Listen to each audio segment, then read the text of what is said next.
Welcome to today's episode of PSLaborTalk. Talk.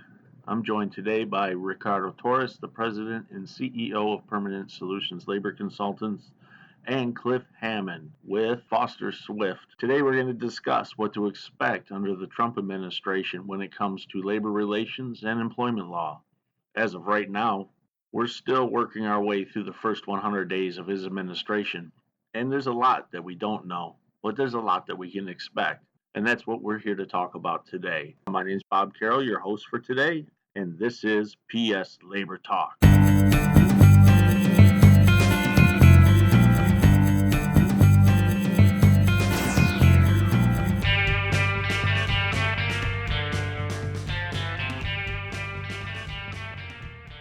Cliff, Rick, welcome to PS Labor Talk. Good to have you guys back. Today we're going to talk about the Trump administration.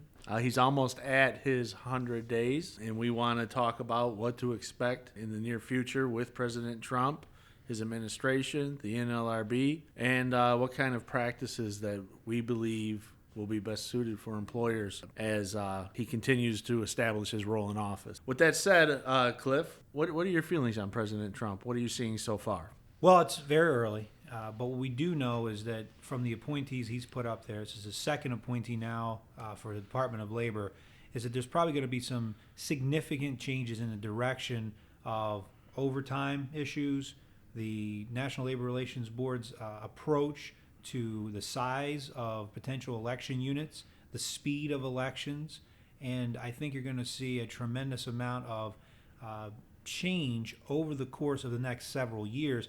But it probably won't be immediate in the labor area, but the employment area as far as how workers are treated, the types of regulations that are going to be enforced, the amount of people that are going to be out there because of funding may decrease. So it may be more employer friendly as far as getting employees hired, which means there's going to be more opportunities for unions, quite frankly, to try to go out and unionize. A new workforce doesn't have an established management. So I think there are a lot of issues that we don't know yet because there's a lot of variables that haven't been filled.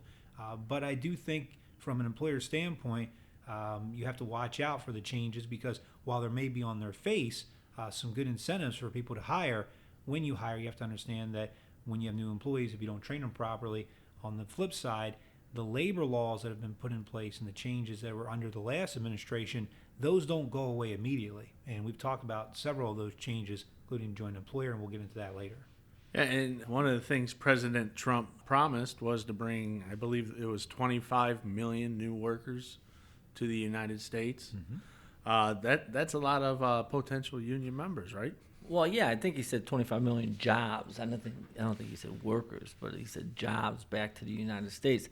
You know, one of the things that with the changes, and I agree with you, Cliff, that I think that there's going to be some changes. I don't think it's going to be any quick changes. I think it's going to be slow, and especially with them defunding the labor is going to make these changes a lot slower also. I mean, and I think there's a problem because they're saying, well, let's take money out of it, let's defund it, which is going to make a lot of cases drag on and on and on. And I don't think that that's necessarily helpful to companies.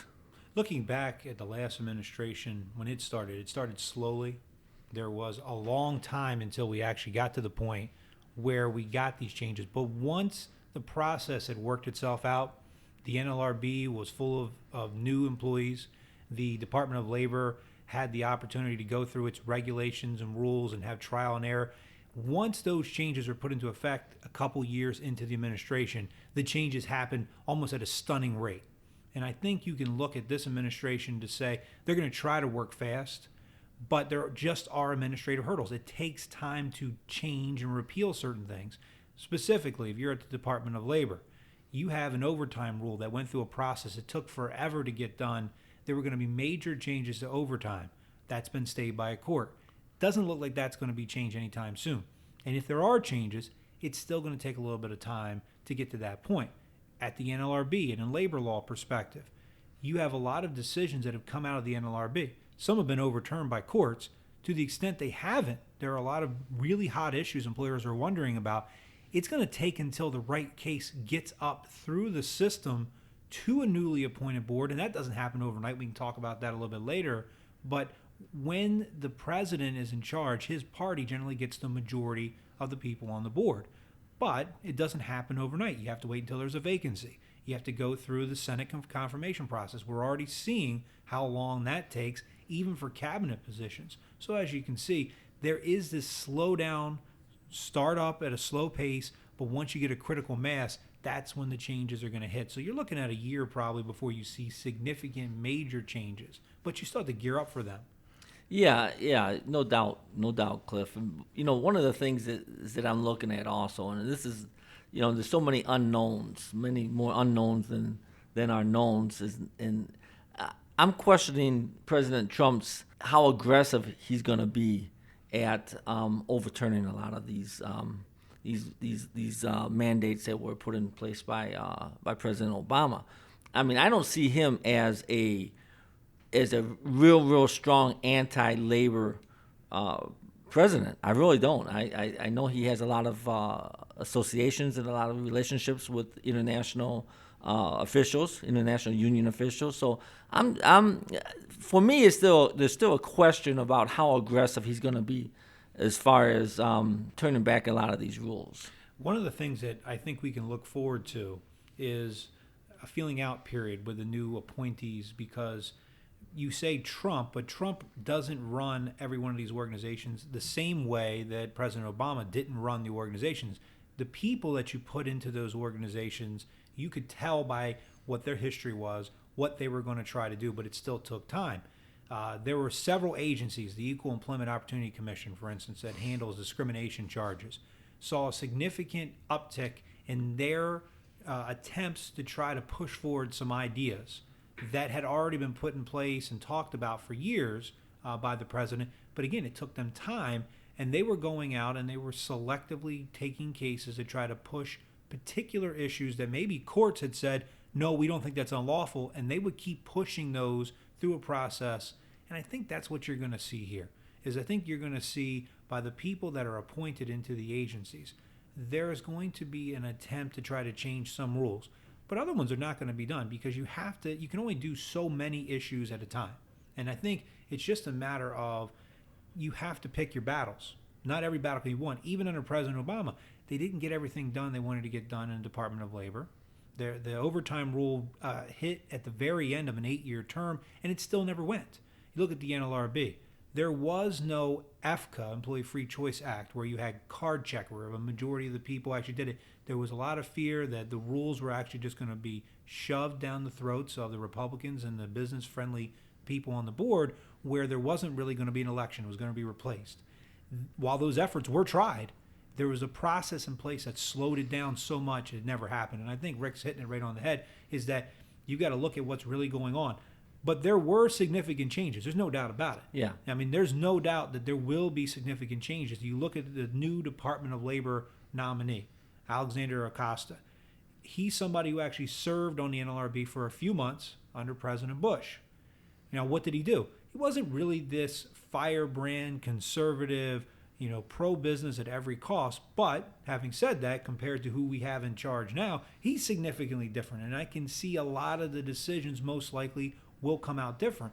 But how far he pushes in the Department of Labor role doesn't necessarily mean he's going to be on board with those changes. Specifically, how the employers can use a persuader, whether they can have attorneys. That's something the Department of Labor head like him, Mr. Acosta, once he gets in there, he'll look at that issue. And that was the behind-the-scenes real hammer that was trying to be hit, which was saying, you can go ahead and you can educate your employees, but to the extent you use anybody to do it, whether it's an attorney or a consultant, we want you to make a reporting and we want to air it to the public for everybody to talk about. That was a significant change, a major monumental change. It got stopped and slowed down by the courts. I can't imagine that any appointee, whether it's this appointee or somebody else from a Trump administration, is ever going to back that. No, I agree with you, but I think what you said hits right on point, is that it's not a clean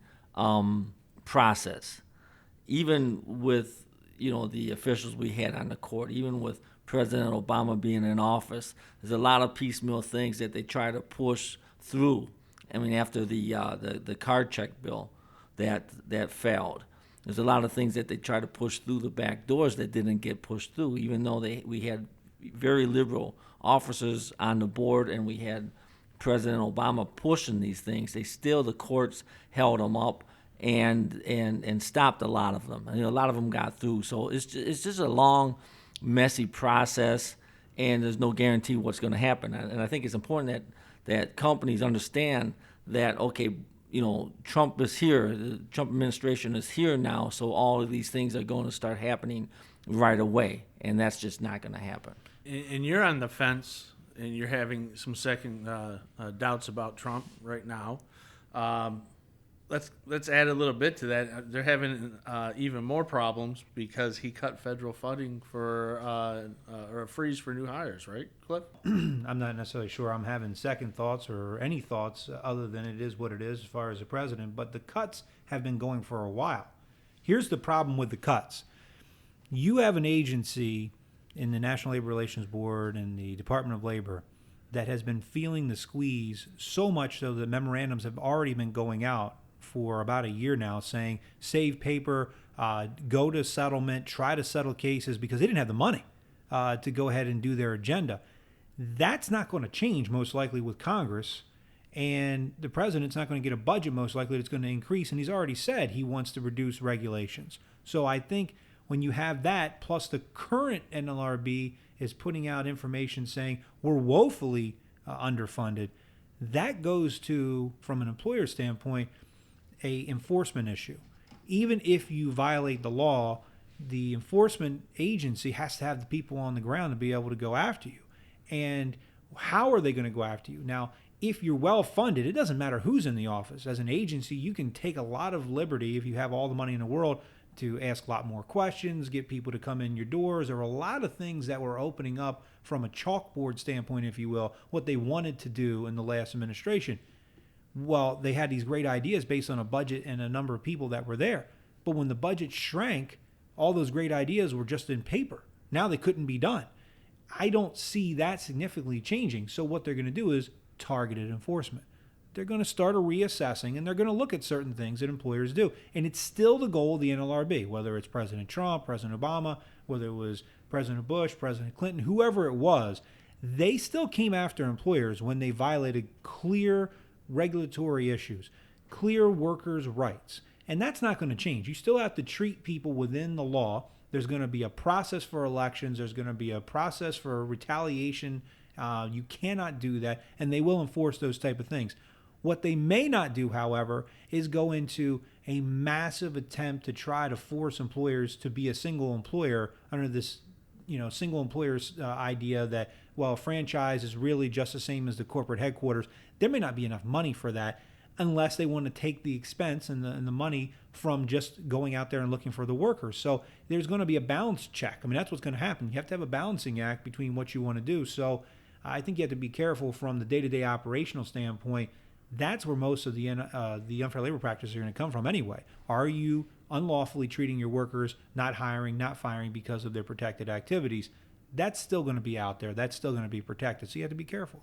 And I think we're also going to see the unions reevaluating where to put the money at. I mean, it's just like the SEIU talking about the push, for like McDonald's, the push for $15 an hour. We're seeing all this and where they're putting a lot of money into a lot of these social movements that have sprung up.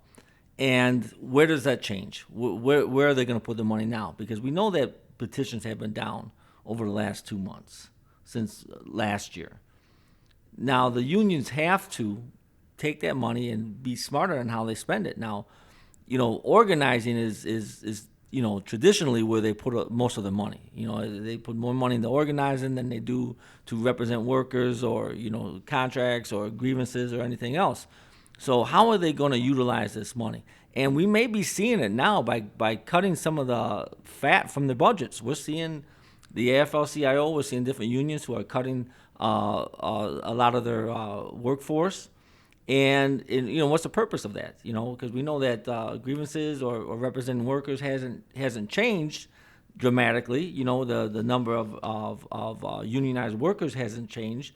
In fact, I think we're seeing an upbeat in how many UOPs have been filed. But I think what they're doing also is anticipating what's going to happen during the Trump administration and reallocating their funds and cutting some of the fat maybe and using organizing. I mean, the bottom line, they have to organize more people. So I think that there's going to be a new renewed shift into organizing by some of the internationals. Cliff, we were just talking about that yesterday with the SEIU. They, in their budget for this year, they announced significant cuts. What was it, 30? Yeah, roughly 30%, so a third of your budget overall. What does that mean? Well, that means that your outlook's not looking so great, but on the other hand, it might be just a factor of reality. Sometimes you put a budget in place ahead of time thinking rosy things, and what we saw was we didn't see this massive growth under Obama. And I think a lot of people were shocked by that. I think people thought once President Obama took over and they got these NLRB decisions, and we saw the ability to have quick elections, small units, basically pick the unit of your choice, that everybody thought this was just going to bloom. And it's true, it was more difficult to run a fast election from an employer standpoint because you were hit. The unit didn't seem to make any sense. And next thing you know, they could pick who they wanted, but there just weren't these results. So what do you have to do? At some point in time, you have to reevaluate. And this was the time they reevaluated, and they're putting budgets down. But maybe it's the right size. Sometimes you just have to get realistic with who you are and what you do. You downsize your budget, and you start going back out there and attacking instead of doing the giant social justice cause, which may have been successful on the big picture for a general values system for whatever the union said in their speech. But as far as a actual business plan to grow your membership, wasn't working. Yeah. Okay. So what do you have to do? Well, you got to get back up there. And what you see is, I think the successful plan that you're seeing, and the numbers just came out, I think we've talked about this before, is that the numbers now for last year were you're seeing an uptick in actual win percentage by unions. Unions are now winning over 70% of the elections that they take all the way. That's good business for you. That means you're selecting properly, you're taking the money, you're using it wisely, and you're not hitting a target if you don't think you can hit it and win. And now that's part of get your budget right, get your target right, and grow. And you don't have to grow on the big, let's go get 40,000, 50,000 workers at a time. Let's go get a small unit. Let's add a unit in a place that already has a union, and let's add another 10 people. Well, that's just one-on-one union organizing. Being on the union side for many years and being an organizing director around the country, I would tell you one of the first things we did was exactly that. Going after the smaller units, going after units that already exist where we already have union coverage in the facility in some point. And coming from the other side also, there's a lot of times that organizing campaigns are initiated just so people, whether they be full-time organizers or what we call casual organizers, had to justify them being there, them being out of the plant. So they would stay busy and even go on and initiate campaigns that are known to be losers. And you're absolutely right, Cliff. They're getting smarter. And in fact, I think that the percentage of wins that they take to election is, for small units, and I think between 15 and 50, are closer to 78%. Mm-hmm. That's for first-time organizing drives, and it goes higher if you have a secondary drive a year later. So yeah, I mean that's a smart way to go, and that's where they're going, and they will put their money into bigger campaigns, but they're just researching it better. They're making sure that they get the support before they initiate it. And so I think they're getting smarter, and I think they're cutting the fat because there's a lot of fat. There's a lot of political appointees. They put people in their positions because it's going to help them win an election. So there's a lot of issues on why there's a lot of fat within the union movement. And I think that's what they're doing. If they're smart, that's what they'll do. Well, two major things happened over the last several years to really help out unions. One was, why do you win more? Well, because some of the regulations were changed from a board standpoint. Specifically, now you can go after people you could never go after before. Who was a supervisor? Well, it's not that the law changed, but the application of the law changed, and it was really strict. To get a supervisor, to get a person called a legal supervisor, it was very difficult over the last couple years. You would say, who are the supervisors in an election? And basically the law, and it's still there now, would say, well, we'll figure it out after the election. I mean, that was really, if we can't agree who's the supervisor, we'll figure it out afterwards. That speeds up the process, and that makes it difficult for you to, and you know very well, it makes it extremely difficult to communicate with your employees if you're unsure whether or not you can share certain ideas with a supervisor or not. Oh, absolutely. I mean, it threw a lot of confusion into the mix. I mean, there's a lot of times when organizing campaigns come on, and if we're not sure who the supervisors are, then we have a hard time communicating with them. And you can win an election just to have it overturned after the vote count. So yeah, there's a lot of confusion that was thrown into the mix, and you're absolutely right. That made it a lot harder, especially with the short time span. You know, we were talking about 15, 20, 25 days, and it just everything mixed together made it harder to run a campaign. And going full circle back to where we started, Bob, was you ask what's going to happen with Trump. Well, right now, that's not changed. If we get a petition today, that petition's being handled the same today as it was under President Obama. We're having a fast-track election system. Mm-hmm. It still exists. A lot of employers think, all right, Trump's in and everything's changed. That's not true. That's not the reality. The legal reality is we still have what has been termed the quickie election.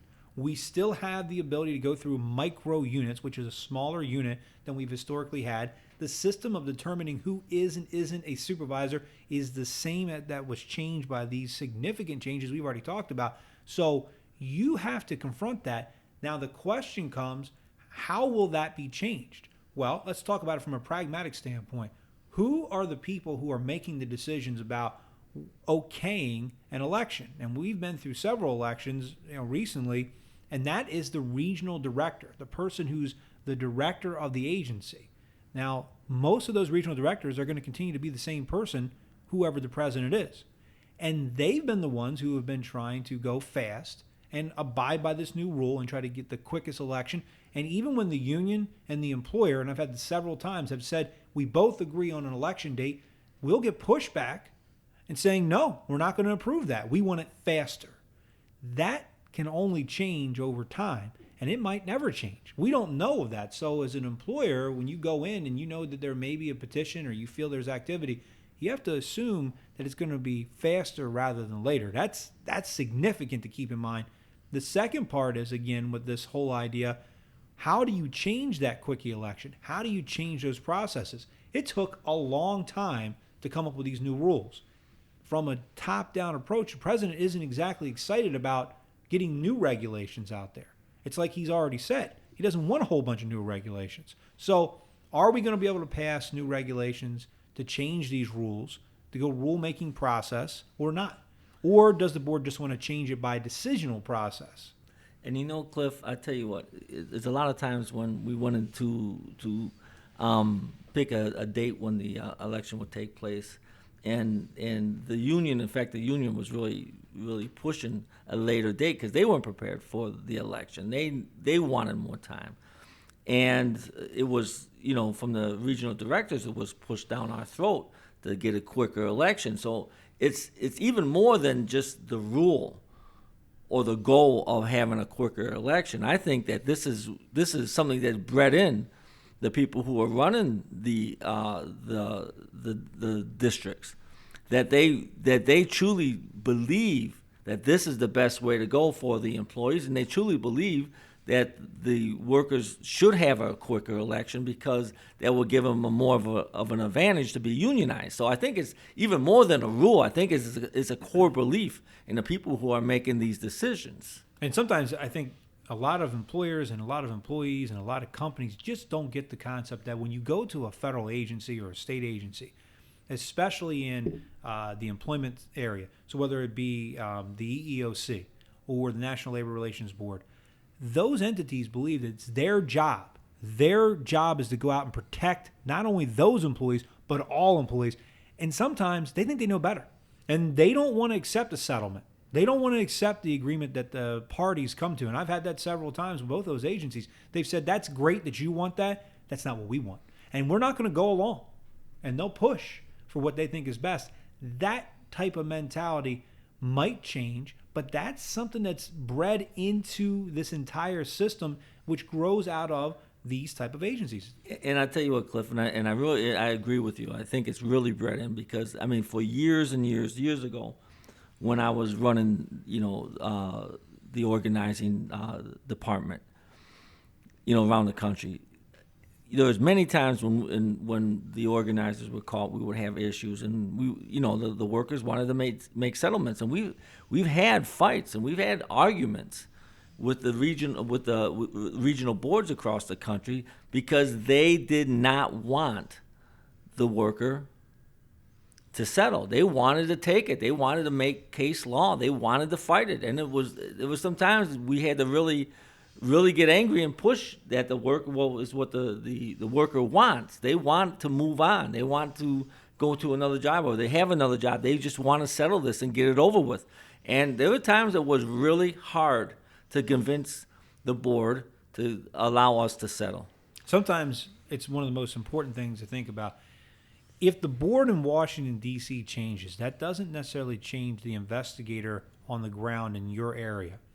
If you're in a region that actually says, we think this is important, we think this is going to be something we're going to continue, then they're going to go ahead and focus on that. And only after you've spent the time, the energy, the money, the resources at the local level, and then have to go appeal to Washington, then you win. Okay, but what happens when you win? Do you get your attorney's fees back? Generally not. Do you get that time back? Generally not. Do you get to go back and do that job again? No.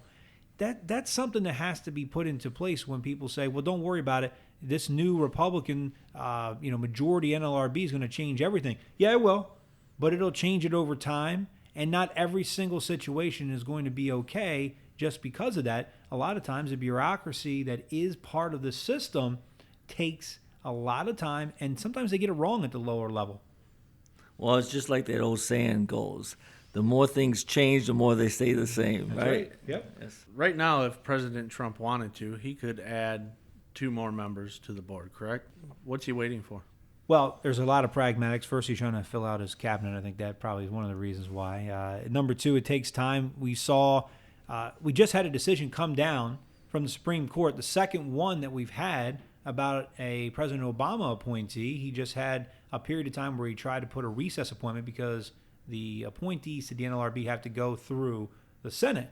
And now we've seen that he put in a general counsel who's the head attorney for the NLRB, and that was found to be unlawful. Before that, you had another major decision we've already talked about where the Supreme Court held, hey, you have about 700 cases that the people that were put on the board through a little nuance of appointment by President Obama were wrong and invalidly found. And so over 100 decisions had to go back and be reaffirmed by the new board because it takes time. You have to put your people up for nomination. It goes through the Senate confirmation process. And so even if he wanted to put the 2 people up right now, it's going to take time. It's just taking time to fill the cabinet. So you know that for years, the NLRB has been looking at this whole idea of running at either 3, which is the least you can have, and they tried to go at 2 for a while, and that didn't work out. So we'll see. There is a majority there. There's a little bit different situation here. We've got the ability of the Congress to pass these guys through faster. But what's going to happen eventually is he's going to put those individuals up for nomination. They're going to get through. It just takes time. And that's what I think everybody has to understand. It takes time for this change. And I think a lot of people, when President Trump was elected, were expecting, like what you were talking about, quick change. Eliminating the ambush elections, eliminating any concern about joint employer status. But I think in reality what's going to happen is that is going to be picked on a case-by-case basis, and it could take years to get rid of that stuff. Right. We're talking 8 years of overturning how many years of labor law under the Obama administration. Yeah. It took years to get where we're at now. It literally took the momentum of years to get the changes that were promised out of the gate for labor from the White House and the last administration, and I can't see that it's going to happen. There's no guarantee it will take 8 years or 4 years or 3 years, but it won't be today because there's so many things. There's only 24 hours in the day. Congress can't address every single issue. These people at the NLRB, the same as judges and all the vacancies around the country that are open, the same as all the other measures and bills and legislation. They all go through the same people. And so that's part of the time constraints you have. So what you have now is what you need to deal with. Yeah, and also we're looking at midterm elections also.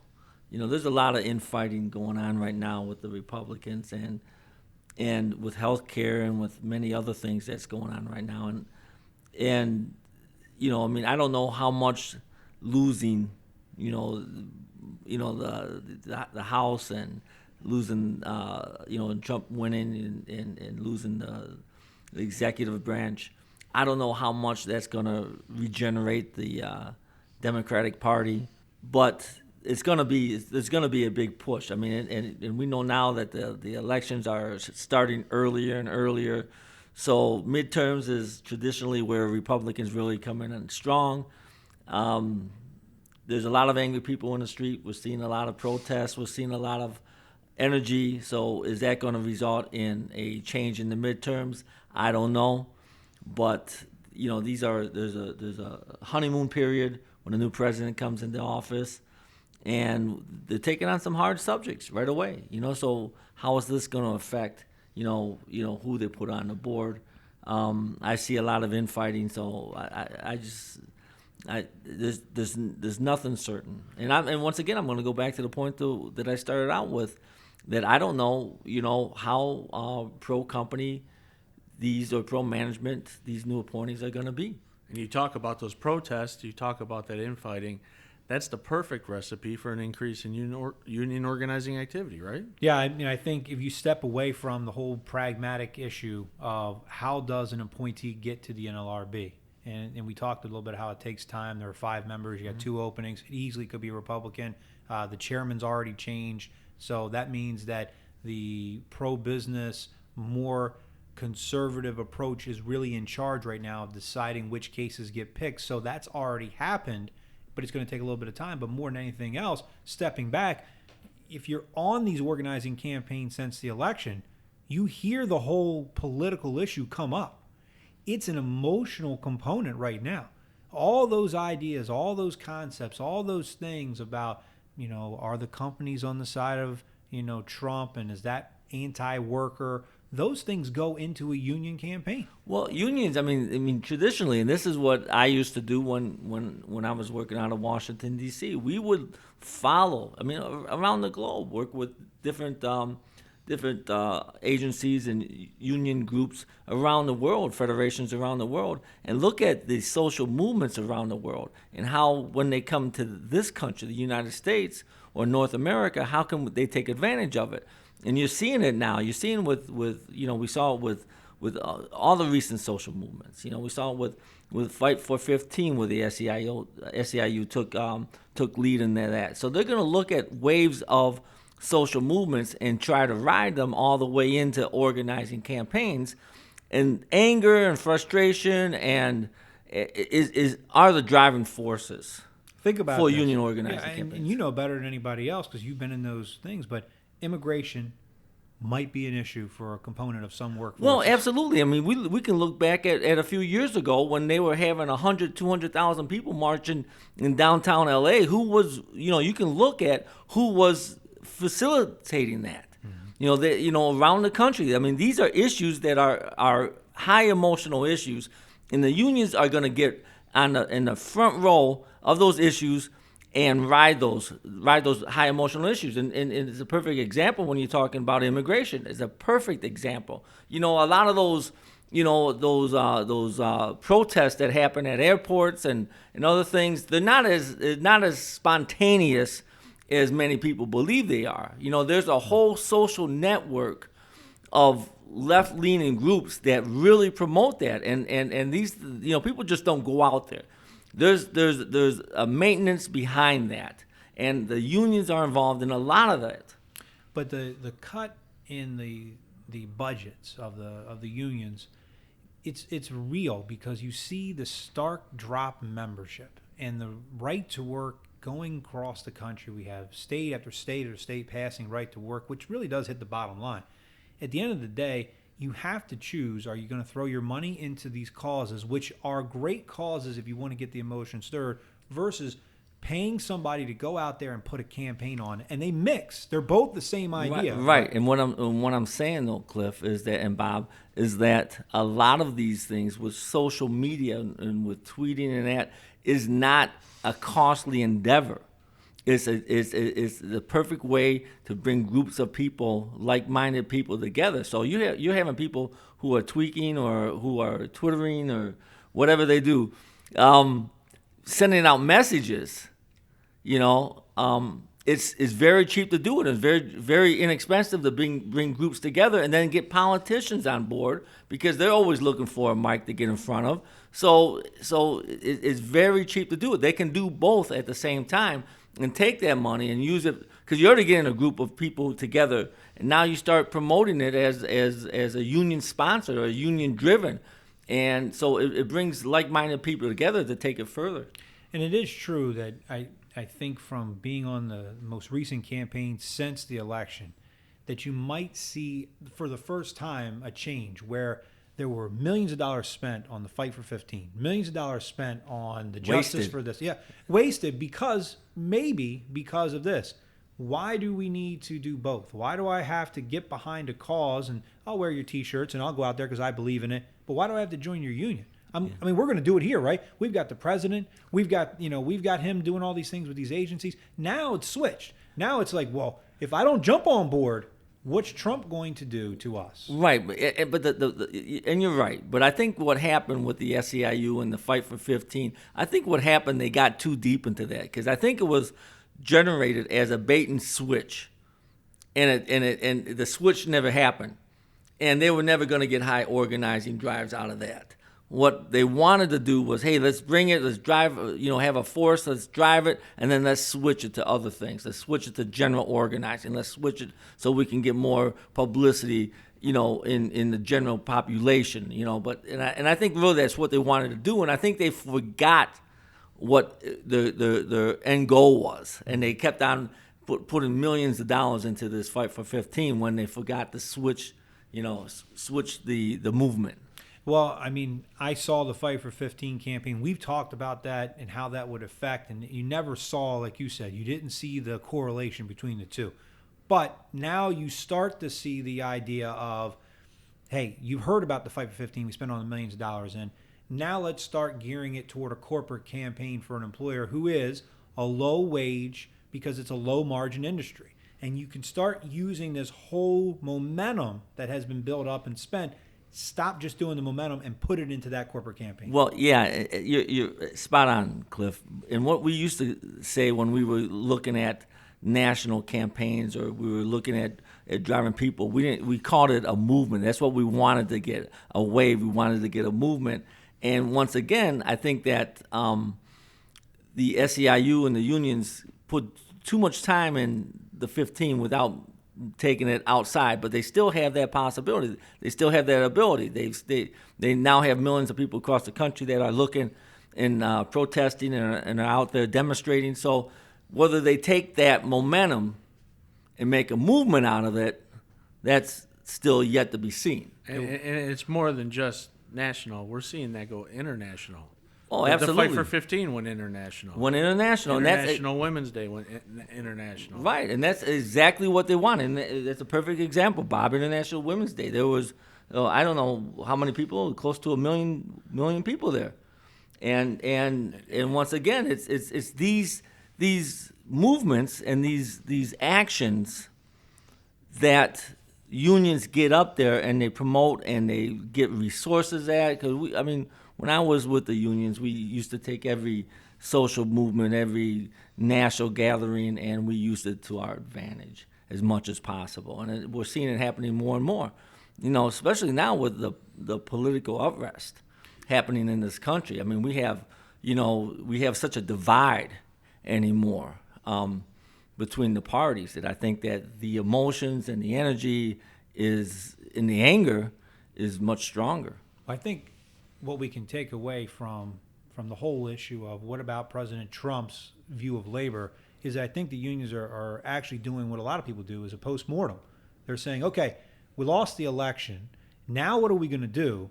what didn't work? What should have worked and what didn't work? What did we miss an opportunity? I mean, they missed some opportunities. Let's take an example. You have this pressure to find out who is your boss. Two different employers historically would be two different entities. You couldn't pick it one because you had a problem under a lot of circumstances. It was unlawful to do that. There was a time where that was being allowed and it wasn't happening. The pressure points were missed. So from a union standpoint, you can sit back and go, well, things were going pretty good. We had this really successful Fight for 15 campaign where we got lots of people out there. We didn't correlate it to membership gain. We did get membership gain, but where was the gain? Was it in the same old place, or was it because of that campaign? We didn't hit this place if we were whatever union you are, which we could have for a while. How do we now try to bridge that gap? We have some time before the changes take effect. Should we start doing it now? How do we look for the next stage? What are we going to take from the change in the political atmosphere? How are we going to use it to our advantage? And I think all those campaigns and the fear factor of what's going to happen under the new administration, you harness that fear and you put it into, one, a pragmatic approach, and two, look at some of those tools you've been sitting there looking at in your toolbox you've been ignoring. Use them. And I think you can start looking at more of a corporate campaign structure. This is the time to use a corporate campaign. Use that bullying fear. Oh, you're with the opposition group if you don't agree with us. That type of thing looks like it's prime to really start coming back out. Oh, I agree with you. And I think what happened too is that I think that Labor got caught flat-footed. I really do. I don't think that they ever thought a Republican and more Trump was going to win this election. I'm sure they thought it was going to be either Hillary or Bernie Sanders that was going to win. I mean, they were so comfortable they went and voted for Jill Stein. So I think that it caught them flat-footed. And I think you're right. If they're smart, and there's some question there, if they're smart, they're going to look at, okay, now we have to start moving. Now we have to start doing things. And I think they're going to start using these, as you stated, Cliff, the tools that they had in the toolbox that was given to them over the last 8 years, and start utilizing them more before they're taken away. Because there's a two-sided coin here. While the president at the federal level was pushing so hard to help out the NLRB, at the same time, unions weren't really on the forefront of his agenda. It was another part of the agenda. That's why it happened so slowly, and I don't think President Trump's moving that fast to wheel everything back either, so I think you're seeing it as an ancillary issue. Now, what the other problem was from the union standpoint was they put a lot of money into politics. The right-to-work statute came in a lot of states. It cut in, and Michigan is the biggest example of this. Michigan had years and years of just guaranteed, even if our membership drops, at least we know how much money we're going to make. Yeah. Now that's not true. And you're seeing more right-to-work states. But what you're also seeing is finally a development plan in guaranteed dues states. You're seeing the South drives. So then you can expect a re-engineering of your drives up north in a place like Michigan, where probably as soon as right-to-work went, a lot of people said, well, we're out. But now they're saying, no, we got to come back in there. We got to have a brand new game plan. The South is never going to be the same because the migration of the workforce has changed over the last 20 years. The South is never going to be the same. So there's no sacred cows. They're going to keep going after the South. And that's what I've been talking about that for a long time. And when I was in unions, we were always looking and we saw the changes, in the South. So that's never going to be the same. They're going to keep going after the South, and they're going to get some wins. They're going to get some wins there because the migration of the workforce has changed, and a lot of people that were in states like Michigan, like Chicago and New York, and a lot of these eastern states are now relocating. So they're taking that mentality with them. Yeah, your California continues to have growth. Your New York, your East Coast, your West Coast, they continue to have growth. But the problems for the union organizing seems to be in between the coasts to a certain extent. There's always changes. Typically, the two coasts have always had the highest organizing drives in union members. And a lot of that has to do with some of the state regulations on what you can do and things of that. But that's not the point. The point is, if there's going to be industry, if there's going to be hospitals and nursing homes and stores everywhere in between, and population continues to rise in that mid-American area, that's where you're going to see drives continue. And if there is a plan that can be done, if it can be done based on fear, or whether it's done on a social policy, or just utilizing a smaller unit for a short period of time, that's where I think you can look forward to a Trump administration union tactic. Yes. Yeah, I agree with you. So the bottom line is there's still a lot to be seen with the Trump administration and labor. We can't assume that any radical change is going to come soon. Right now, President Trump and his administration have a lot of bigger problems to deal with. So the best thing that we can say to our listeners is what we've said for the last 8 years. It's still important to be proactive. It's still important to communicate with your employees and create good work environments. And that means, if necessary, making changes in the DNA of your company. Right. You know, and Bob, I want to say this too. And we've had the podcasts, and every time it doesn't matter if we have a very pro union board, or we have a pro management board. One thing that never changes is the importance of how you communicate with your employees. That never changes. And if you have a good relationship with the people who work for you, the people who are targets of unions, then that's one of the biggest defenses against having a union organizing drive. Have a good relationship with them. Listen to what they have to say. Treat them fairly. And that's super important. And that's how you stay union free. We're out of time, guys. Cliff, I want to thank you. Rick, thanks again. We'll see you next time on PS Labor Talk.